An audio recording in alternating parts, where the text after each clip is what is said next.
Hi, I'm Jarrett Murphy, and this is 112BK. Coming up, a longtime Brooklyn pastor and social justice activist. When we know who Jesus is, we'll have a just world. When we know who Jesus is, we'll have done some work. We'll do some work in the criminal justice system. When we know who Jesus is, we'll see NYCHA repaired. Reverend David Brawley is not shy about criticizing the mayor in his approach to affordable housing, especially NYCHA.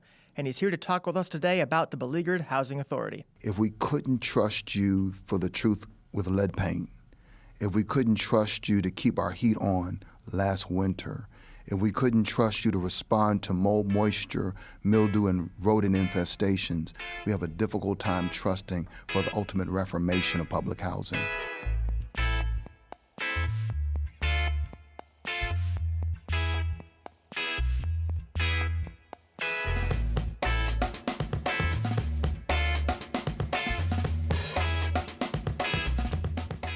Hi, welcome to the show.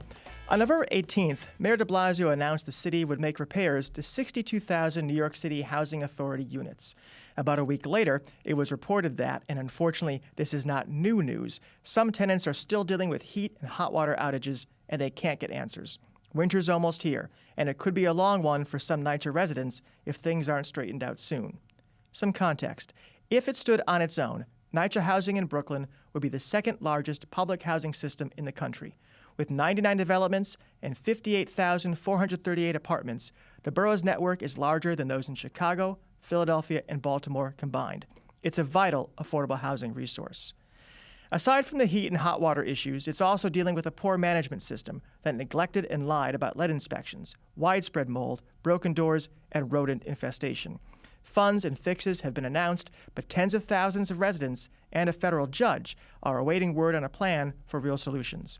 Here to talk about NYCHA and the plight of tenants in Brooklyn and beyond is the Reverend David Brawley, pastor of St. Paul Community Baptist Church in East New York and a member of the strategy team of East Brooklyn congregations. Welcome, Reverend Brawley. Good to be here. You see a lot of NYCHA tenants in your work. You see a lot of NYCHA developments. How bad is it, and is it equally bad everywhere, or are there distinct pockets of good and bad in the system that you see? Well, in some areas, it's getting worse. My context, pastoring in East New York, I pastor in a radius that has public housing all around it. And so we're in the epicenter, I think, in some ways, of seeing what's happening to our people.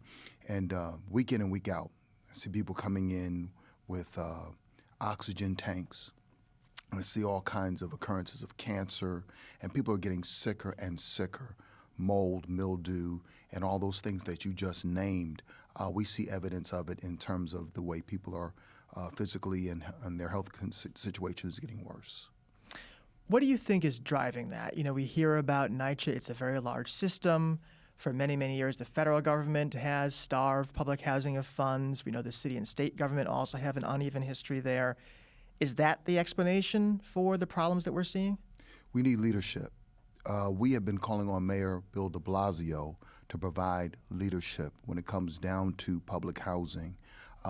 We think, indeed, black and brown people deserve affordability in this city. This is really a conversation and a fight for the soul of our city. So, we think when you have leadership is really where it starts. And then, devising a plan and relating to the people who live in public housing, all those things are necessary, but it all starts with leadership. How did you personally come to this fight? So one Sunday morning, prior to preaching a sermon, I asked of my congregation, could I meet with members who live in public housing? Would you please stand and I'll meet with you? And I was overwhelmed at the number of people in my congregation that live in public housing. And then had a series of meetings with them and asked them what's going on. And then we brought it to the larger body of East Brooklyn congregations. And many of our pastors and leaders of various and sundry institutions did the same. And then we came together and found out that there were issues that were in all of the buildings. All of our folks were going through some of the similar issues when it comes down to mold, moisture, mildew, and the effects that it was having. And so at that point, it's not about me coming up with a plan. It's about advocacy and agency from the folks who live in the developments. And so it basically was up out of the need and seeing how it was affecting my folk.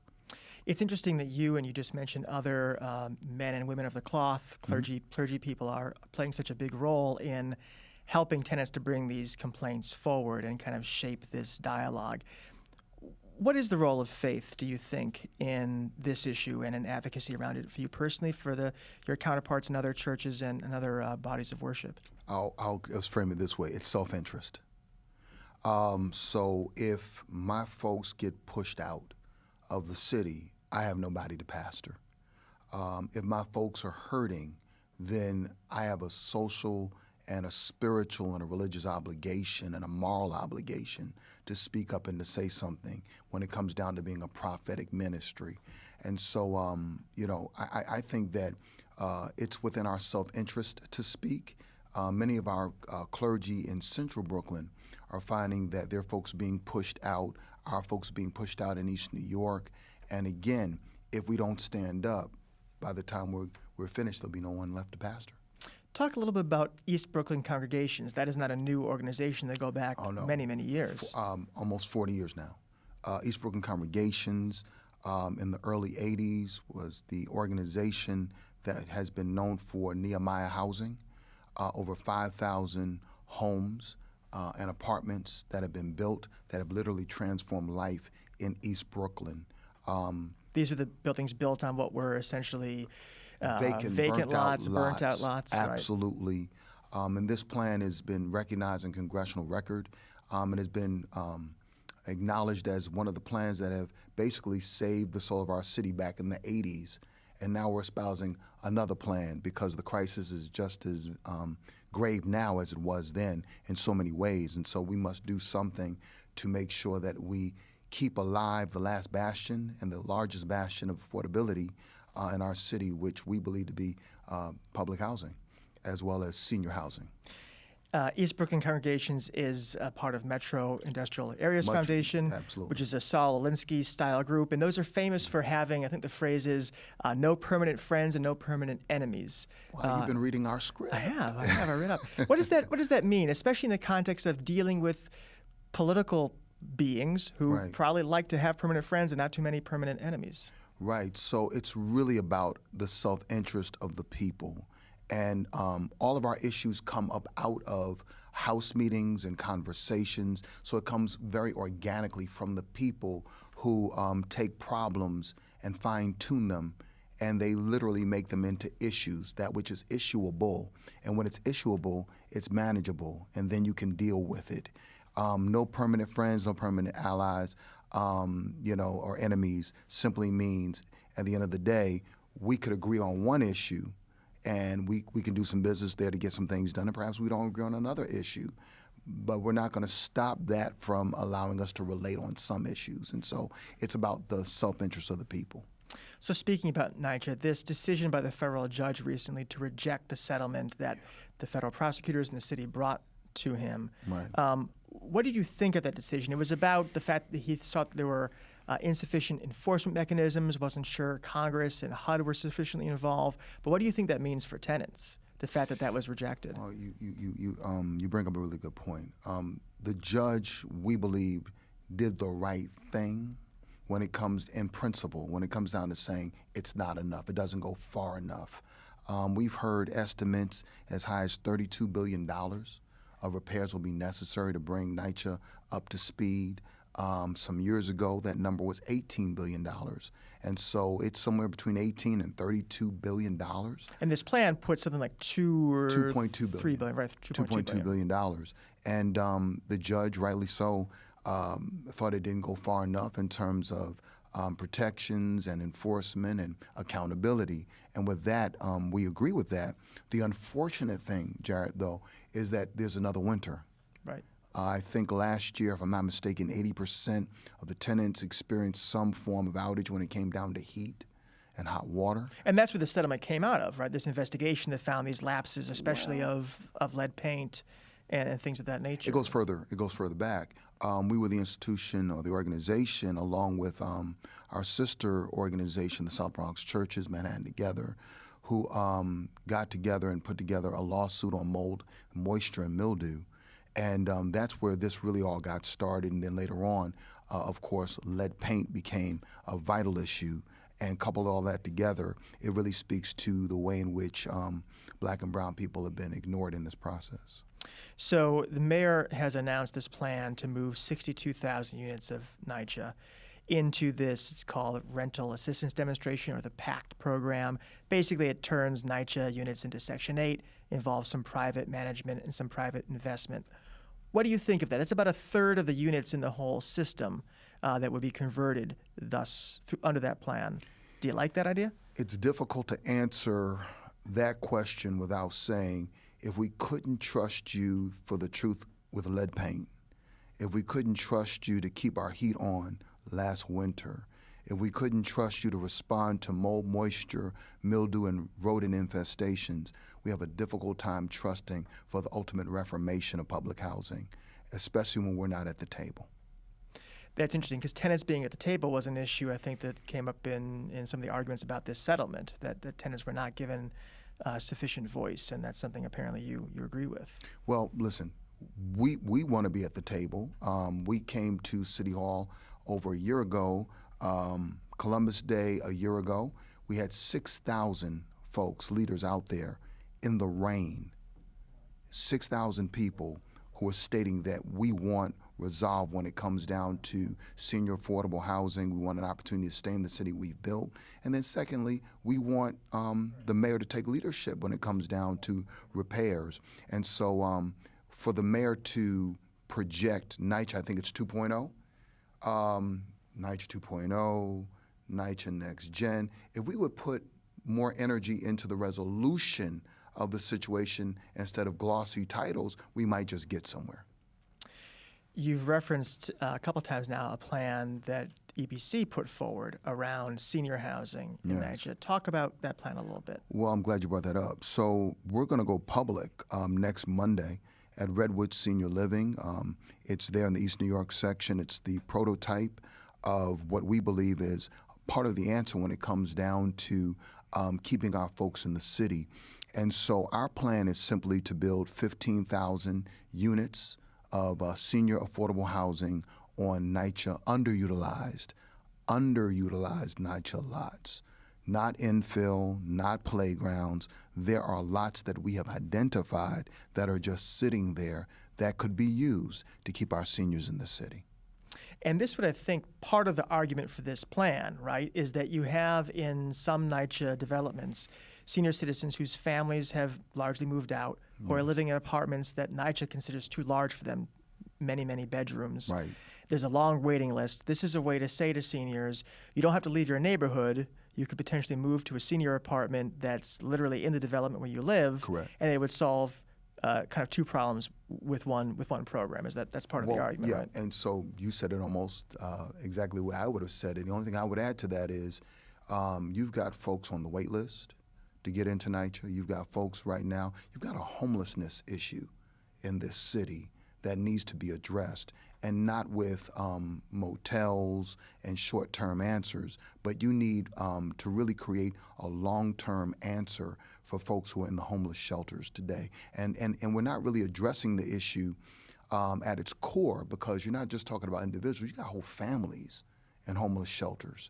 And so what we believe is if you take seniors who are occupying a 3-bedroom apartment, right, and you move them out into what we call Redwood Senior Living, which is the prototype of what we have right now, and you give that 3-bedroom apartment to a family, you have now addressed more than one issue with one solution.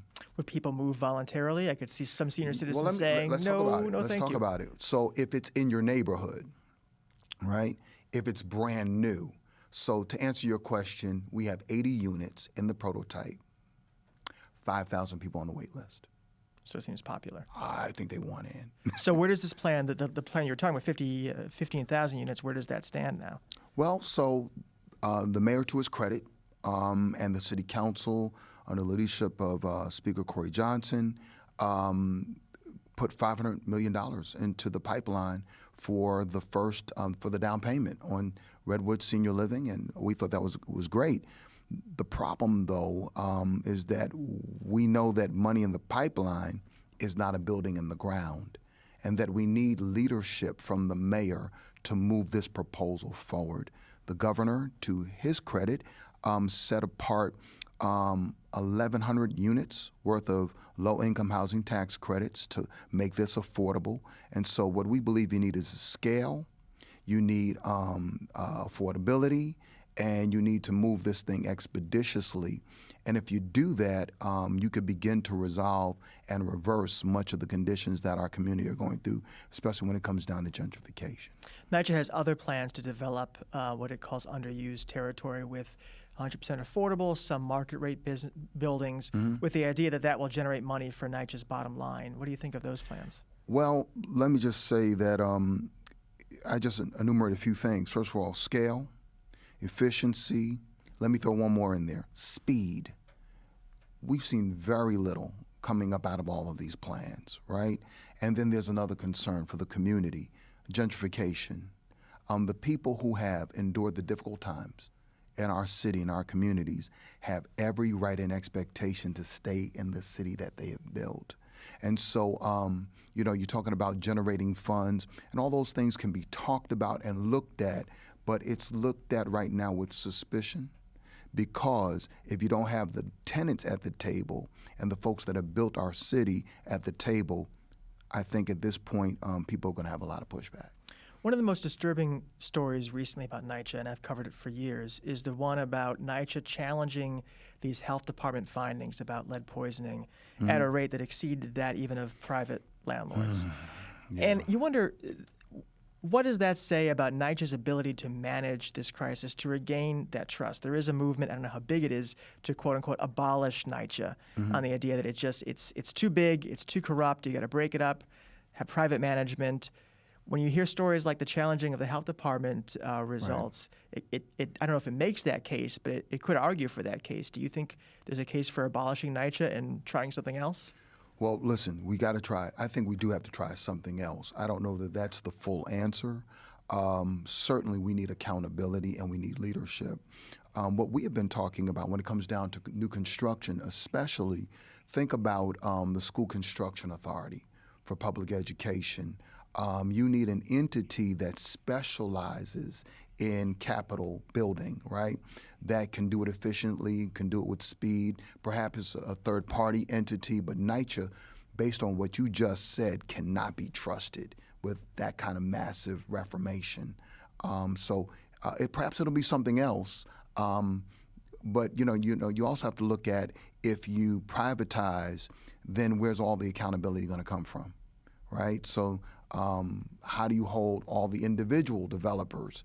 And the problem we have with developers who get into our community, they get one privilege, but oftentimes they want more than what they initially came in for. And so there's a lot of suspicion even with that as well. Mayor de Blasio came into office as a progressive, talked about a large affordable housing plan. He did put more money in NYCHA than his predecessor did. He also has been mayor as these horrible stories have come out. Right. What is the fair assessment of how he has handled the New York City Housing Authority? Does he deserve all the blame? Does he deserve any credit? I know we're only 5 years into his mayoralty and this crisis is still in front of us, but how do you evaluate his performance so far? Too little, soon to be too late. Too late how? The longer we go, okay, so a few years ago we hear $18 billion. That's the price tag. We can fix NYCHA for $18 billion. Who's going to foot the bill? Now we hear $32 billion. The longer this goes, and we're not going to let this mayor play out the clock to the end of his term and not be held accountable, right? The longer this goes, the higher the price tag. But the price tag is not just money. Jarrett, the price tag are the lives of our people, right? So this is not about Mayor de Blasio in terms of, what kind of job he's doing. It's really the effect that it's having on the lives of our people. And so we're going to hold him accountable no matter what. I'm a pastor of a church, and I know other pastors, and when you take over a church, any leader will tell you, when you inherit problems, you have to address them. They're now your problems. You can't blame your predecessor. You have to address what's before you. And we're going to hold Mayor de Blasio accountable. That raises an interesting point to get back to your role as a pastor in this issue. You are a leader. I understand it's a bottom-up process, but people are obviously looking to you to provide leadership, and this is a crisis. Do you feel like you're under pressure to deliver? Is your credibility at stake? Are you in a difficult position, kind of being between the city and NYCHA and your tenants who demand answers? Absolutely. I met with my folk 2 weeks ago, and an older gentleman said, "Reverend, I need to tell you something." That's what he needed to tell me. He said, "You're under a lot of pressure." And I like that. I appreciate that. I should be held accountable. I think it's a privilege to be a pastor. I see this as an opportunity to lead and not a burden to do so.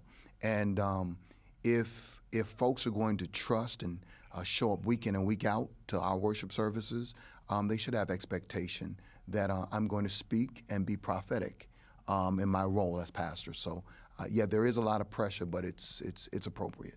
Well, Reverend David Brawley, the pastor of St. Paul Community Baptist Church and a member of the strategy team for East Brooklyn Congregations, thank you so much for joining us. Thank you. It's been my privilege. Now, problems with heat and hot water affect many residents in the city, not just those in NYCHA housing. At City Limits, my day-to-day home, we're doing a reporting project trying to determine how widespread utilities problems are in the city. If you've experienced your own outage of gas, electric, water, heat within the past 2 years, please text OUTAGE to 646-916-3930. We'll be reporting on the results at citylimits.org and here at 112BK. Let's talk about CRISPR. No, not that drawer in your fridge where the kale is starting to turn. CRISPR is the gene editing technology that's revolutionizing the genetics world, and it's today's issue on the table. If you haven't heard of CRISPR yet, the short explanation goes like this. In the past 6 years, scientists have figured out how to use a quirk in the immune systems of bacteria as a kind of butterfly bandage to genetically modify DNA to quickly and cheaply edit genes in plants, mice, even humans. With CRISPR, scientists can now make these edits in days rather than weeks or months. We're talking about a powerful new tool to control which genes get expressed in organisms. Think about those implications. We now have the ability to delete undesirable genetic traits and, potentially, add desirable ones with more precision than ever before. Gene editing itself isn't new. Various techniques to knock out genes have been around for years. What makes CRISPR so revolutionary is that it can target with great specificity the genes to be altered. So why talk about this today? Well, Chinese scientist He Jiankui reported to AP that he's created the world's first gene-edited babies in defiance of an unofficial international moratorium on editing human embryos intended for pregnancy. And although his claims haven't been published or peer-reviewed, his assertions are troubling as the scientific community wades into the morally ambiguous territory of designer babies. It's scary to think of a world where your babies can be ordered with a la carte attributes. But so far, this new tech has also led us toward a brighter future, as with the ability to edit crops to be more nutritious, to stop genetic diseases, and create new antibiotics and antivirals. We're already growing mushrooms that don't turn brown so fast, and editing bone marrow cells in mice to treat sickle cell anemia.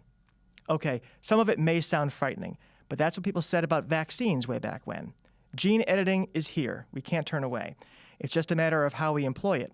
We hope with more new therapies for the immune system and ways to ward off malaria, and not a pull toward eugenics.